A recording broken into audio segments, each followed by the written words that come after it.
Salve, salve meu povo, aqui quem fala é Augusto Gomes, esse é o seu podcast Pedra de Esquina e no episódio de hoje a gente vai falar sobre a cidade de refúgio.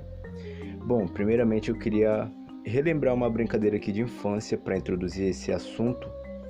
Eu não sei se todo mundo conhece, mas pelo menos aqui na minha realidade, em Belém do Pará, era muito comum a gente brincar disso, uma brincadeira chamada Pira Alta. Como que funcionava? Era um grupo de crianças que brincavam, onde uma era a mãe na brincadeira, a pessoa responsável pela aquela rodada, e ela tinha que pegar uma outra criança para ela ser a mãe, para ela ser a pessoa que ia correr atrás das outras crianças na próxima rodada.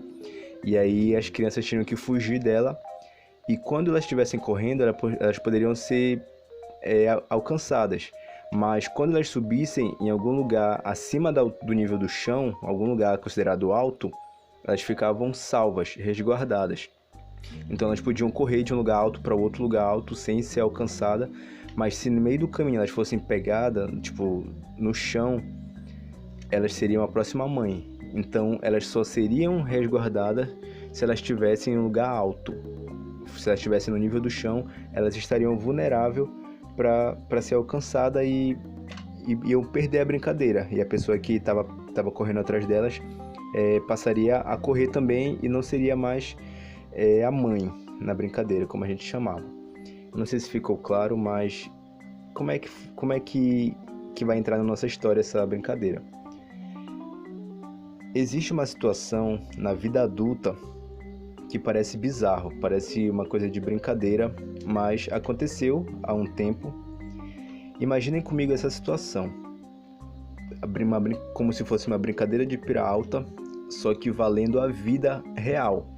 Se tu não tivesse em um lugar seguro, tu poderia ser alcançado e ser morto, literalmente morto, exterminado da face da terra. É como aconteciam lá no Velho Testamento da Bíblia.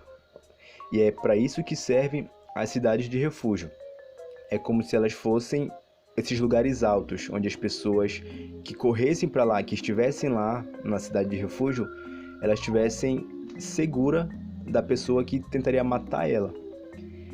Para a gente entender melhor isso, bora ver lá no livro de Números do Velho Testamento da Bíblia, no capítulo 35, do versículo 9. Essa aqui é uma conversa de Deus com Moisés, quando ele está dando as instruções para o momento em que o povo de Israel conseguisse a terra prometida. E aí essa terra, esse terreno todo, seria dividido entre as tribos, e aí Deus estava explicando para Moisés como que era para ser feito isso.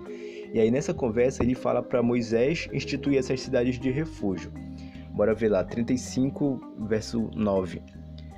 Diz assim: Falou mais o Senhor a Moisés, dizendo: Fala aos filhos de Israel e dize-lhes: Quando passardes o Jordão, a terra de Canaã, fazei-o com que estejam à mão cidades que vos sirvam de cidades de refúgio, para que ali se acolha o homicida que ferir a alguma alma por erro. E estas cidades vos serão por refúgio do vingador do sangue, para que o homicida não morra, até que esteja perante a congregação no juízo. Então, qual é a situação? Essas 6 cidades que eles deveriam separar, elas seriam cidades que elas abrigariam alguém que matasse uma outra pessoa por engano. Porque qual era a lei daquela sociedade? Era olho por olho, dente por dente. Então, se uma pessoa matasse outra, essa assassina deveria ser morta, porque era a justiça. Então, os parentes, os amigos, os vingadores do sangue dessa pessoa que foi morta, ela tinha esse amparo pela lei para matar o assassino. Só que nessa situação, quando alguém matava outra pessoa por erro, por acidente ou por negligência, essa pessoa, ela teoricamente não matou. Foi um acidente ou foi um erro, um equívoco. Mas pela lei ela também teria que morrer. E aí Deus, como é justo, ele institui essas cidades para que essas pessoas tenham uma segunda chance. E aí como que acontecia? essa pessoa teria que correr e se refugiar em uma dessas cidades de refúgios. Senão, pela lei, ela poderia ser morta e os Vingadores do Sangue de quem ela matou, mesmo sendo por erro, eles tinham o direito de matar ela, a menos que ela chegasse nessas cidades. E quando ela chegasse lá, ia acontecer o que a gente vê aqui no versículo 24, ainda do capítulo 35. Diz assim: então a congregação julgará entre o feridor e o vingador do sangue segundo estas leis. E a congregação livrará o homicida da mão do vingador do sangue. E a congregação o fará voltar à cidade do seu refúgio, onde se tinha acolhido, e ali ficará até a morte do sumo sacerdote, a quem ungiram com o santo óleo. Então, o que acontece? Esse assassino, ele ficaria nessa cidade e seria julgado. Teria um julgamento entre os acusadores, né, que são as pessoas que queriam vingar o sangue do que morreu, e ele como vítima, como defesa, alegando que foi por um erro, que dentro da lei ele tinha esse direito. E aí a congregação ia julgar se de fato ele fosse dado como alguém que matou por erro, ele ficaria livre. E aí o que acontece? Aqui no Brasil, a gente tem dois tipos de crimes, que é assim em termos gerais, que é o crime doloso e o crime culposo. Dois tipos de homicídios no caso, homicídio culposo e homicídio doloso. O homicídio culposo é quando alguém é culpado pela morte mesmo sem ter intenção. Essa pessoa ocasionou essa morte, seja por acidente, por imprudência, ela acabou matando um outro indivíduo. O homicídio doloso é quando a pessoa tem a intenção de matar ou arma a circunstância que vai causar a morte de outra pessoa intencionalmente. Então, dentro desse homicídio doloso vai ter várias ramificações, mas em termos gerais é esse. O culposo, quando a pessoa não tem intenção de matar, e o doloso, quando ela tem, em termos gerais. E aí, nesse caso aqui das cidades de refúgio, lá naquela época, os homicidas do caso culposo, eles eram culpados pela morte, mas eles não tinham intenção de matar. Então, eles tinham direito de ter essa segunda chance, de se refugiar na cidade de refúgio e de ser julgado. E o que acontece? Eles só poderiam, após o julgamento, se eles fossem considerados inocentes, eles só poderiam voltar à vida normal quando o sumo sacerdote daquela época morresse. Então eles teriam que ficar na cidade de refúgio, lá eles tinham proteção, eles tinham escolta, eram resguardados.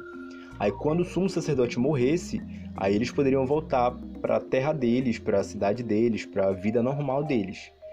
Essa era a dinâmica.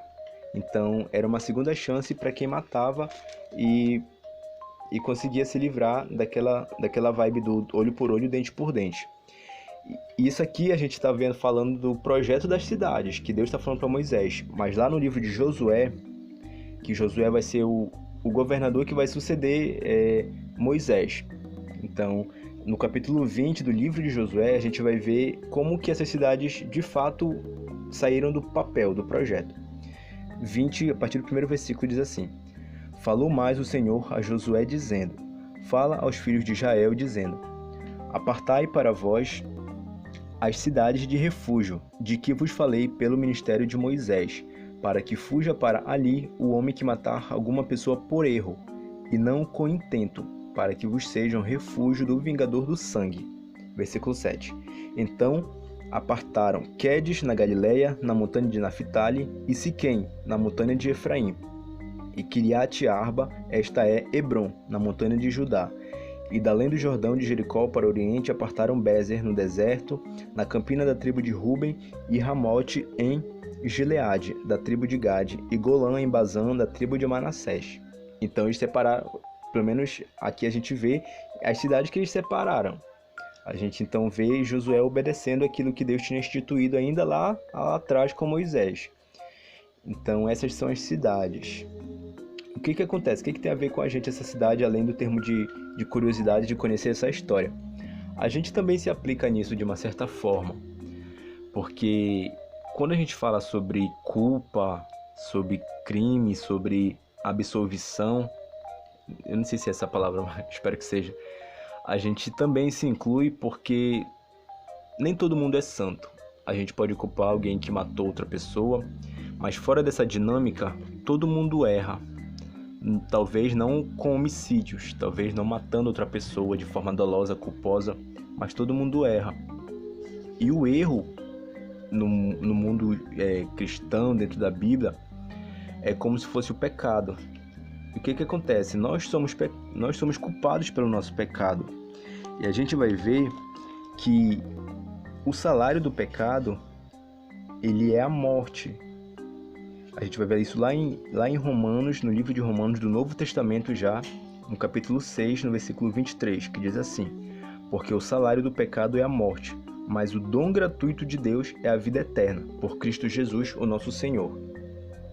Então a gente vai ver que, já que o salário do pecado é a morte, e todos somos pecadores, então praticamente todos vamos receber a morte como esse salário. Então todos nós já estamos condenados à morte.